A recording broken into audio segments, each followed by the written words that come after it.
Good morning, students. Hope you all are learning sincerely at home. So our today's topic is gravitation, chapter 10. So in this chapter we are going to study about gravitational force or gravitation, Newton's universal law of gravitation, properties of gravitational force, universal gravitational constant, and Newton's second and third laws and relationship with gravitational law, free fall and acceleration due to gravity. So students, till now we discussed about motion of the objects, and in next 9th chapter we discussed about laws of motion.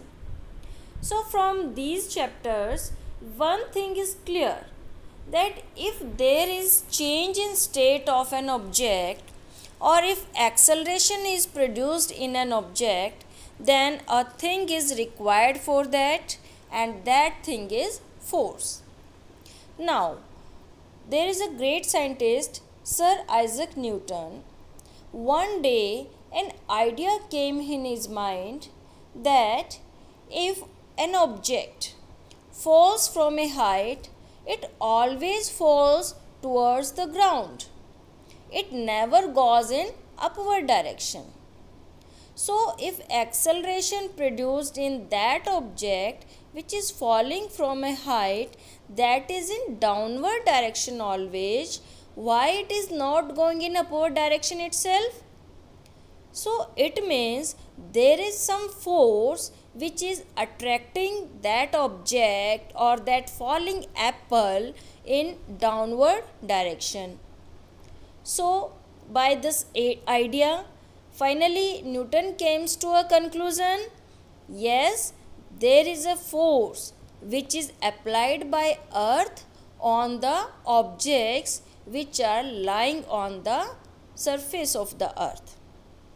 And finally, with the very large studies, it comes to a conclusion that not only earth, every object on the earth attracts every other objects.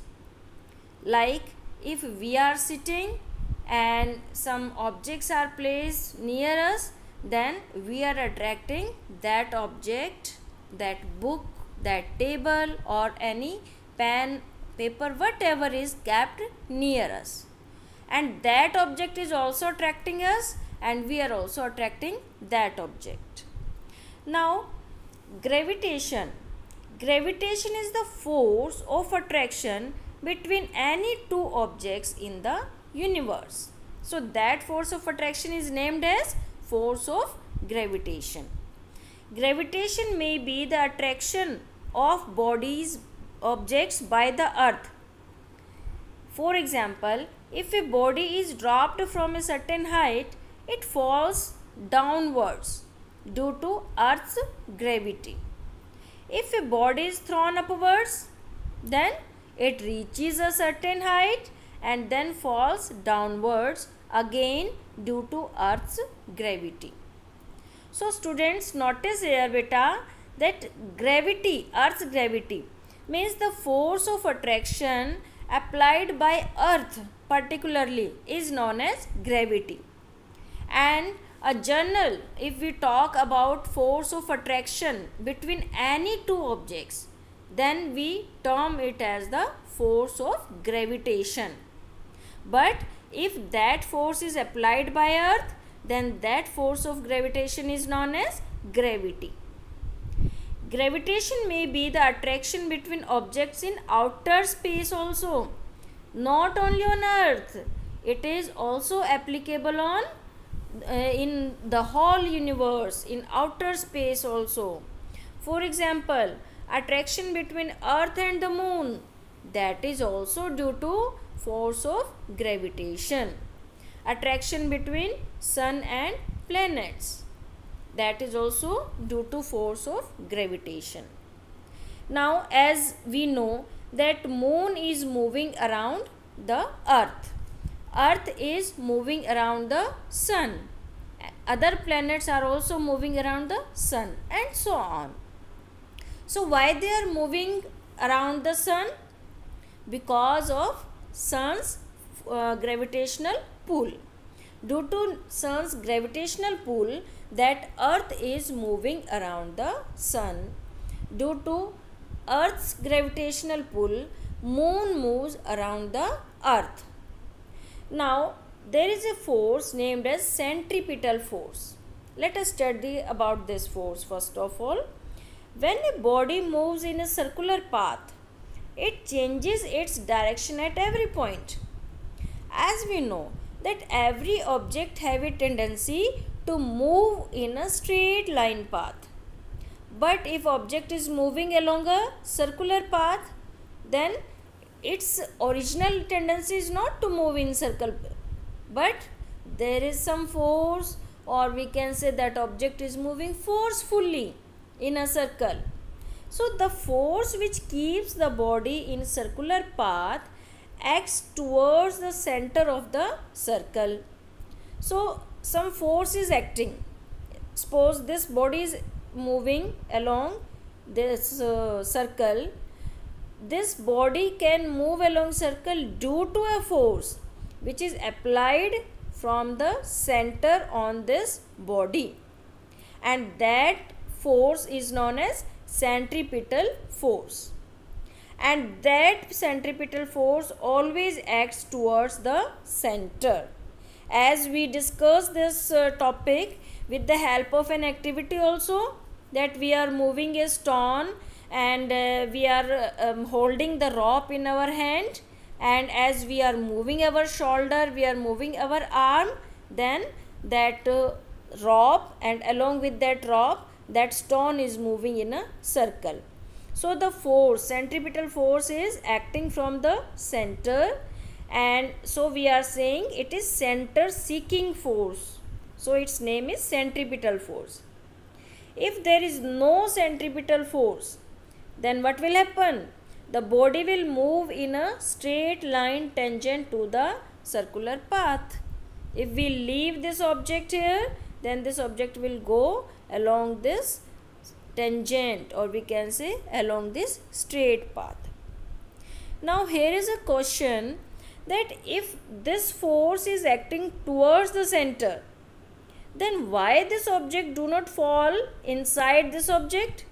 Means if suppose here is earth and here is moon moving around the earth, and this earth is applying force towards itself, then why don't this moon falls on the earth?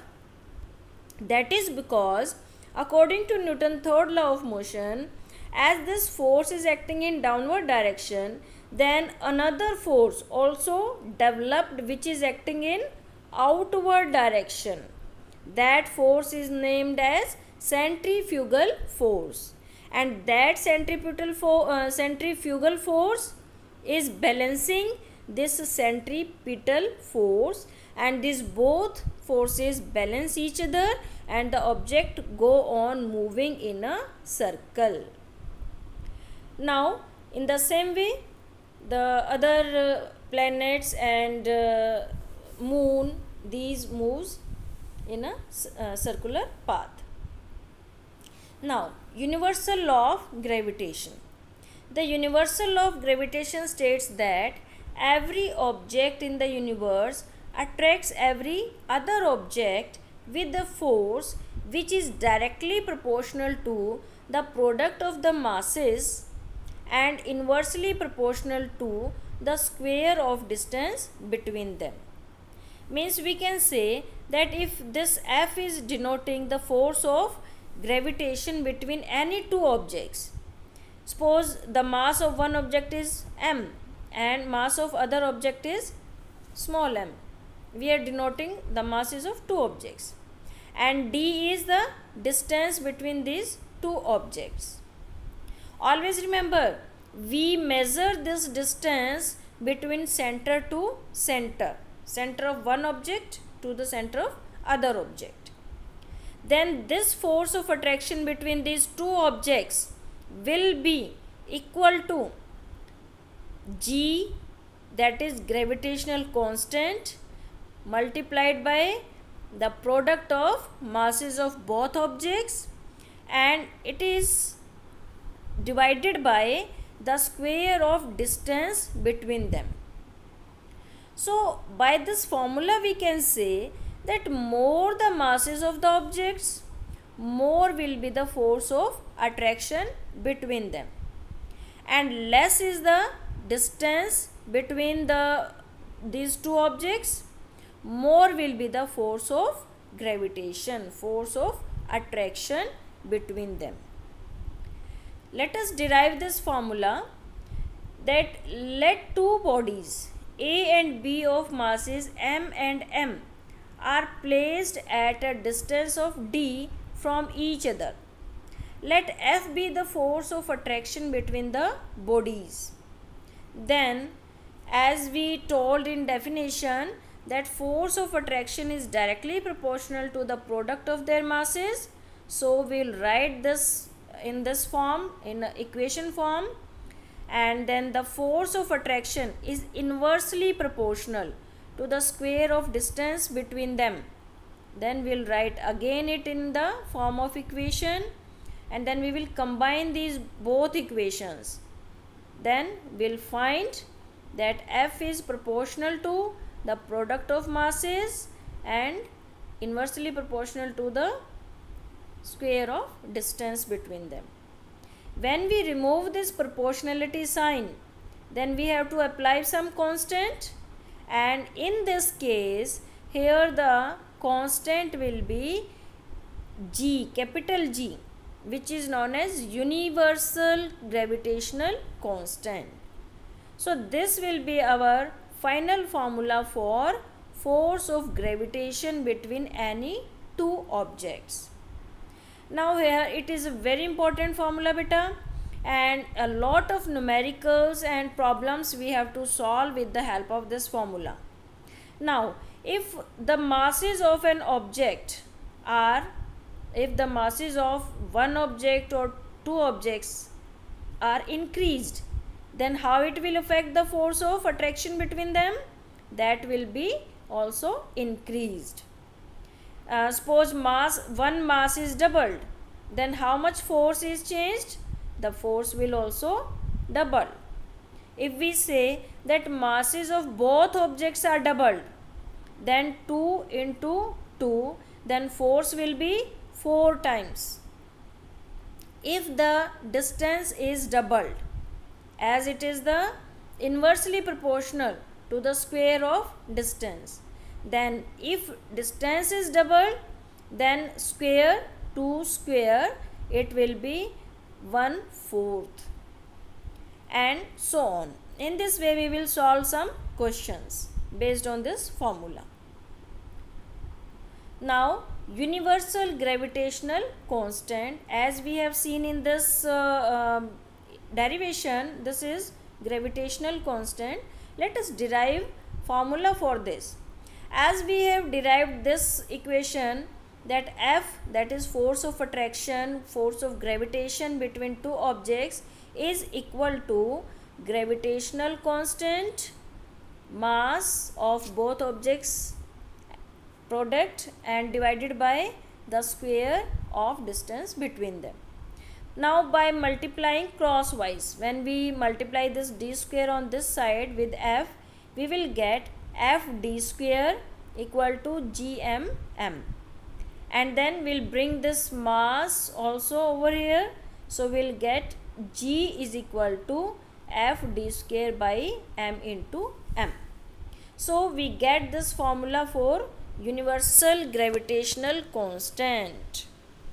Now the value of universal gravitational constant, it have been calculated by the scientists and mathematicians, and we just have to learn this value only. We need not to calculate, and this value is 6.673 into 10 raised to power minus 11.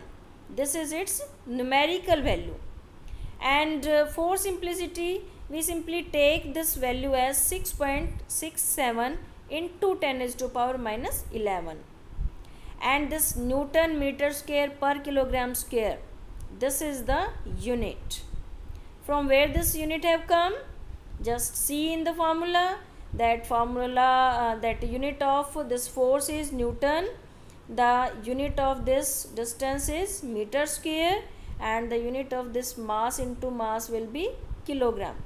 So it will be Newton meter square per kilogram square. The value of G is same throughout the universe, and hence the name. Why it is known as universal gravitational constant? Because its value do not change from place to place. It's fixed at every place of the earth, or if we go out of the earth, we go to the other planets or any part of the universe, the value of this gravitational constant remains same. That's why it is known as universal gravitational constant. In the same way, the law of gravitation is also known as universal law of gravitation, because this law is applicable at every part, at terrestrial bodies or on celestial bodies, means on earth or out of the earth, that law is applicable. SI unit of G is Newton meter square per kilogram square. Now, if in question there is in exam there is question that define universal gravitational constant. So just we have remembered this formula, and if we put both masses as 1 kilogram, 1 kilogram, 1 1, and if distance between them is also 1 meter square, distance is 1 meter, then 1 into 1 divided by 1, it will be 1. So F will equal to G.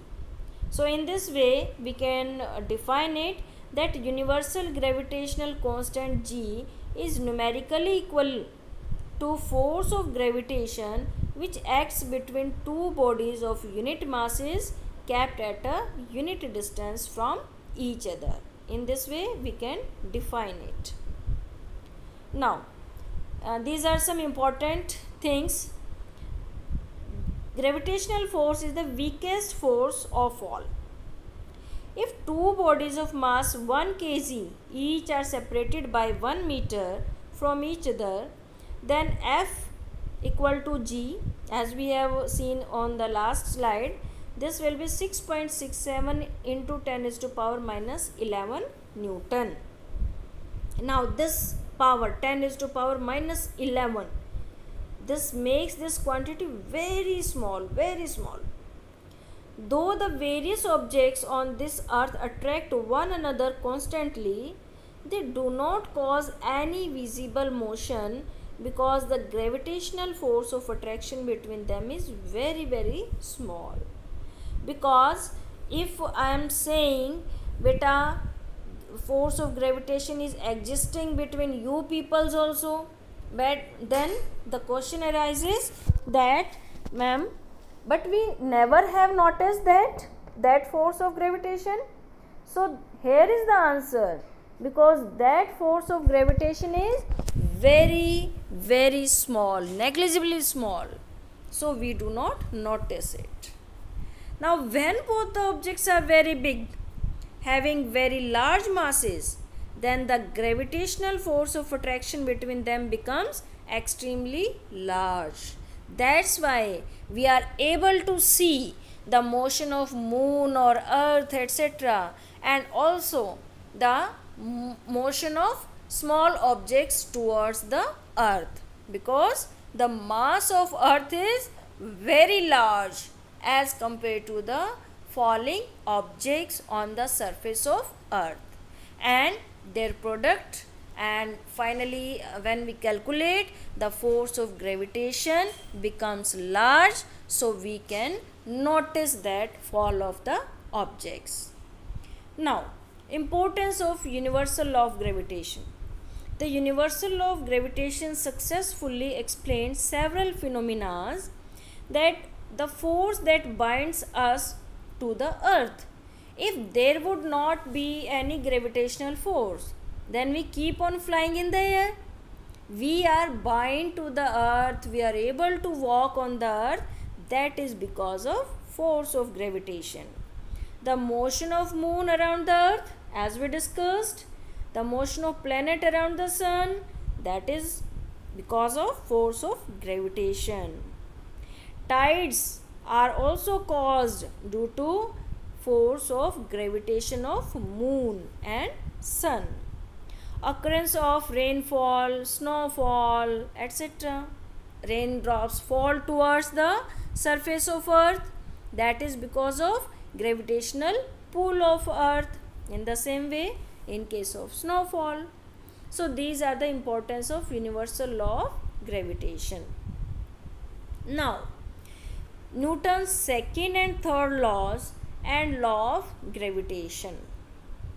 It is seen that a falling apple is attracted towards the earth. Does the apple attract the earth? If so, we do not see the earth moving towards an apple. Why? Okay students, as we discussed in case of when we studied about Newton's third law of motion, that if an object applies force on another object, then another object also applies the same force on the first object. But now we observe that apple is falling towards the earth. It means earth is applying force on the apple, and that's why apple is falling towards the earth. But we never have seen earth moving towards the apple. Does it mean that apple is not applying force on the earth? Does here the Newton third law fails? No, it is not like that. Newton's third law of motion is also applicable in this situation, because according to third law of motion, the apple does attract the earth. But according to the second law of motion, for a given force, acceleration is inversely proportional to the mass of an object. That is, A is equal to F by m. Less is the mass, more will be the acceleration. More is the mass, less will be the acceleration. As earth has more mass, so acceleration produced by earth is negligibly small, and apple has very small mass, so acceleration produced by apple is very large, and we can notice that acceleration of the apple. Next topic is free fall. When a body falls from a height towards the earth only under the influence of the gravitational force, means with no other forces are acting on it, the body is said to have a free fall. As the name suggests, free fall means falling freely. Freely means if object is falling, naturally some force is acting on it, but that force is only force of gravitation. Like we drop something from a height, and that object is falling due to force of gravitation only. That is known as free fall. But if we throw something, in that case the force of gravitation is applied on the object, no doubt, but you have thrown the object, your body, your hand also have applied some force on that object, so that will not be a free fall. Now in this figure you can see, actually it is a jar and a vacuum have been created in this jar, and here is a feather and here is a coin, and this experiment have been done that this feather and this coin is left from the top of this jar, and these are allowed to fall. Then as air is not inside the jar, these both objects will fall with the same acceleration, and they will fall in the same time. They will reach on the bottom at the same time. So Galileo proved that the acceleration of an object falling freely towards the earth, it does not depend on the mass of the object. as we can clearly see that mass of feather is very less as compared to this coin, but still these both things are falling at the same time. Now imagine that vacuum is created by evacuating the air from the glass jar, and the feather and coin fall with the same acceleration and reach the ground at the same time. We will prove it mathematically also.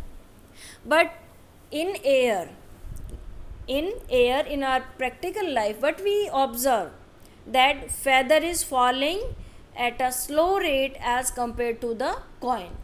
That is because of air resistance. Feather have more volume, so more air resistance is acting on the feather in upward direction, which stops that feather in coming in downward direction, and this coin comes speedily in downward direction. But if we do this experiment in vacuum, then both will come at the same rate. There is an activity 10.3, I think. This activity also show this relationship, that the falling of these objects do not depends upon the mass of the object. Now a term, that is acceleration due to gravity. As we discussed beta, during free fall the objects are falling in downward direction, and as they are falling in the same direction, so in this motion direction of object naturally is not changing, but as a continuous external force, that is force of gravity, is applied on the object, and due to that force the speed of object is increasing. So as the velocity of an object is changing, so we can say that acceleration is produced in the object in such cases, and that acceleration produced due to the force of gravitation is known as acceleration due to gravity. So acceleration due to gravity is defined as the uniform acceleration produced in a freely falling body due to the gravitational force of earth. Acceleration due to gravity value is 9.8 meter per second square. We'll calculate in next slide, and it can be written as 980 centimeter per second square. 9.8 meter per second square is its SI unit, and 980 centimeter per second square is its CGS unit. Now relationship between capital G. What is capital G? Recall, it is universal gravitational constant, and small g, it is acceleration due to gravity. Show that either question can come that derive a relationship between these two, or another way it can be asked that show that small g does not depend upon mass of the object, or we can say that relate small g and capital G in the form of a formula. So in any way question can be asked, then you have to do this derivation. Now suppose a body of mass m is placed on the earth of mass capital M and radius r. According to Newton's universal law of gravitation, force exerted by earth on the object is given by, as we have done this formula, F is equal to G m by r square. Here r is the distance between the object and the radius of earth. As object is falling on the surface of earth, so we neglect this height of the object, and simply we are measuring the distance between object and the center of earth, and that distance is nearly equal to the radius of this earth. That's why we have taken radius here in place of distance d. This force exerted by earth produces an acceleration on the body, but natural. Therefore this force F is equal to mg. Means when force is applied on an object, then acceleration is produced in this. So this g is acceleration due to gravity. When object is falling from a height, then we replace this acceleration with g. This is the formula F is equal to ma, Newton's second law of motion. In that formula, we have replaced a with the g, because here that acceleration is due to due to gravity. From the above two equations, when we compare these two equations, we get F is equal to F. Therefore, this quantity will equal to this quantity. So mg is equal to gmm by r square. We cancel this m with m. What was the small m? This small m was the mass of object. So we get the acceleration due to gravity is equal to gravitational constant. M is the mass of earth we have taken, and r is the radius of earth. So in this formula we can see nowhere there is any mass of the object. It means acceleration due to gravity depends upon only universal gravitational constant, whose value is fixed, 6.67 into 10 is to power minus 11. Mass of earth is also fixed, radius of earth is also fixed. That's why acceleration due to gravity is same for all the following objects. As we have seen according to that activity also, we have proved it mathematically also. Now, acceleration due to gravity on the earth is calculated as follows. We'll find its numerical value. Then mass of earth is fixed, that is 6 into 10 is to power 24 kg.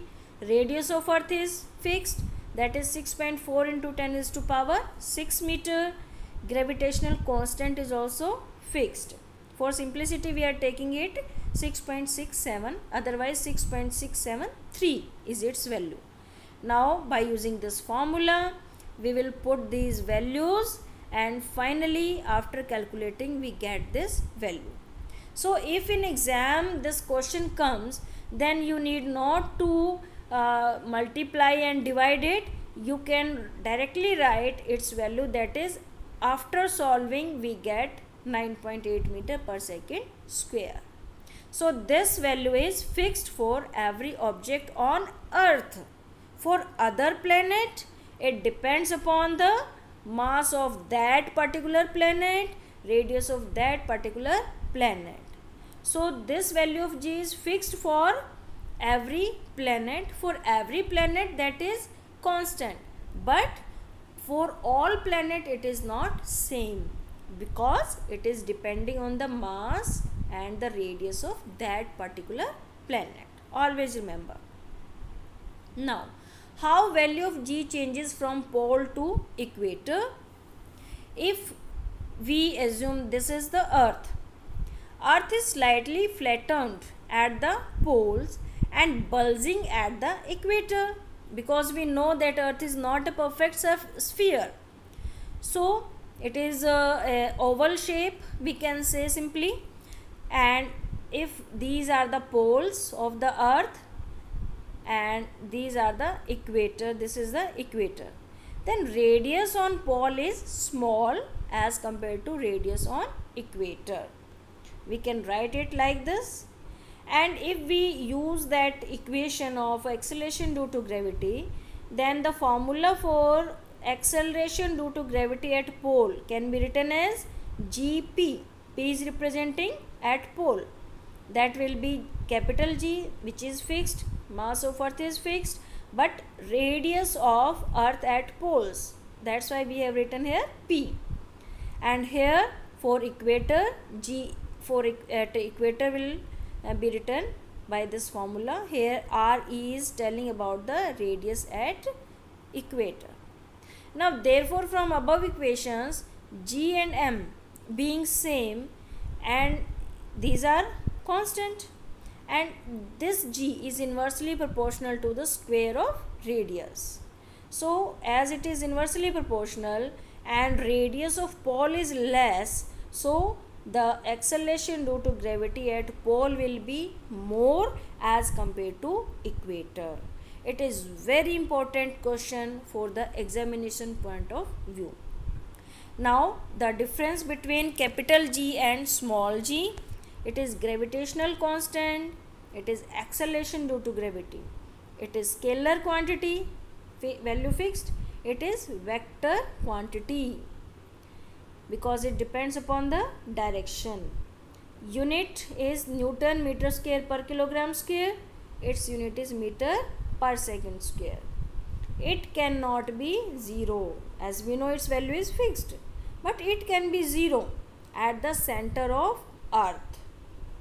It is same at every place on the earth as well as out of earth also, and it is not same at all places because we have seen that acceleration due to gravity depends upon the mass and radius of the planet. So it is different for different planets, and also it is different on poles and on equators. So it depends upon the places. Now this is the summary whatever we have done today, that a force is necessary to produce motion in a body. A body is dropped from a height, falls towards the earth. It indicates that the earth exerts a force of attraction, that is called gravity, on the body. In fact, the earth attracts all the objects towards the center because the force of attraction acts center to center, center of one object to the center of other object. The force with which earth pulls the object towards it is called the gravitational force of earth, and in case of earth we will call it as the gravity. The gravitational force between sun and earth keeps the earth in uniform circular motion around the sun. The gravitational force of earth or gravity is responsible for holding the atmosphere above the earth, for the rainfall, flow of water in the rivers, keeping us firmly on the earth, and for the revolution of moon around the earth. So dear students, it's all for the today. We will take another topics in next class. Thank you.